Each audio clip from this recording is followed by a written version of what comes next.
Imagine driving home after work. Beside you, your phone buzzes, letting up with a new message.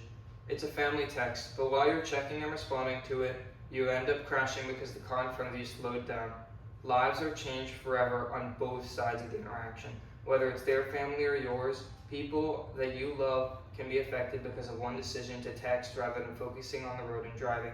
According to the National Highway Traffic Safety Administration, 3,522 lives were lost due to distracted driving in 2021.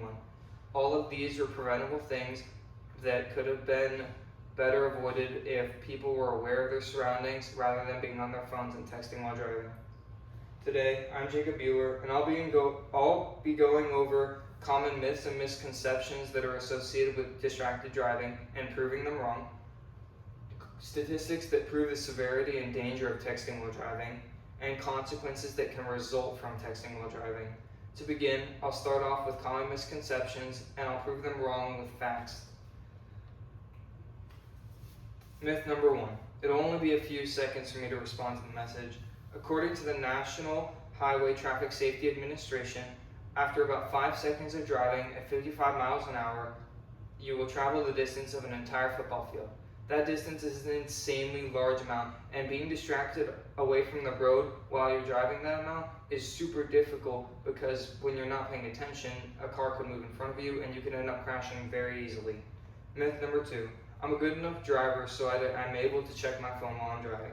According to the Centers for Disease Control and Prevention, there are 3 factors with distracted driving. There's visual distraction, where your eyes aren't fully focused on the road. There's manual distraction, where your hands might not be on the steering wheel. And there's cognitive distraction, where your mind is distracted away from the road. All 3 of these are caused by texting, and even if you believe you're a skilled driver, these factors can end up working together and cause you to crash anyway. Myth number 3. It's just one message. I should be able to do it in time. One decision to make that message, and even though it's a short amount of time, that message could cost lives.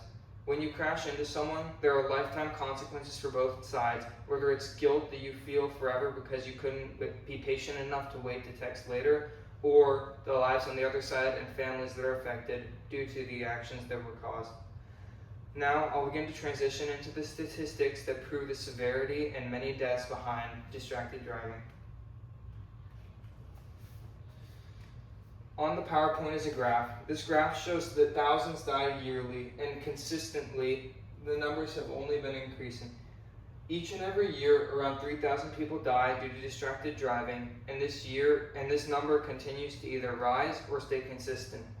According to the National Highway Traffic Safety Administration, distracted driving is a national problem, and people heavily underestimate the risk. As mentioned by the National Safety Council, people fail to multitask while they're driving, even though they believe they can, and they end up crashing and harming many lives anyway. The lives of other people are real. The families affected are real. It isn't just you that is being involved in the crash, it's a wide network of people that are all affected in many different ways, whether it's families that have trauma, or people that individually feel sad, or even friends that were close to that one person or you. All of these lives are affected because of the dangers you cause while texting while driving. And the biggest part of this is that all of these things are preventable. All can be prevented if you would just stop texting while driving and focus on the road. Now, I'll begin to transition into the consequences that come with texting while driving. Shown above on the PowerPoint are pictures of results of texting while driving and distracted driving. Just because of the small amount of time that you weren't focused, major things can happen.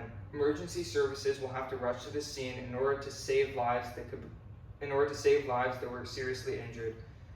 Injuries are heavily sustained by both the victim and yourself in the crash. People can walk away with disabilities, and families can end up being traumatized due to the crash that was caused by distracted driving. Medical bills can also be high, which can be needed to pay for the many injuries or even severe injuries that are throughout both people involved in the crash or more. The driver will almost always walk away with guilt because of the actions that they decided to choose for themselves. They had the conscious decision of choosing to go on their phone instead of driving with their full focus on the road, and because of that decision, lives were lost or possibly severely changed. In order to prevent all this, put the phone away and focus on the road rather than trying to be able to multitask and text while you drive. To conclude, there are 3 things that I believe should be taken away from this speech. First, the myths that are commonly associated with texting and driving are false, and I proved them wrong with facts earlier on in the presentation. The statistics in the graph that I showed prove that there is serious danger involved in texting while driving, and that many lives are lost each year, all because of decisions that people make behind the wheel. Lastly and thirdly, there are consequences that last forever that come from texting while driving. Just because of that one text and that little amount of time that you ended up taking away from driving and your focus on the road, that's the amount of time that is needed for a serious collision to occur. Now, I'm going to ask 2 questions in this speech. Can you agree to never touch a phone again while driving? I know it's a big ask, but if you could just do that, there would be so many lives that could be possibly saved in preventing those crashes. If you can't do that, then could you at least try to put your phone away or turn on Do Not Disturb while you're driving in order to have complete focus on the road? These are small actions that you can take that can still affect, save, and possibly prevent crashes and help other people's lives. Or you can just wait till you're parked so that you can then focus on the phone with your full attention and answer those messages rather than on the road. No text is worth a life. Thank you.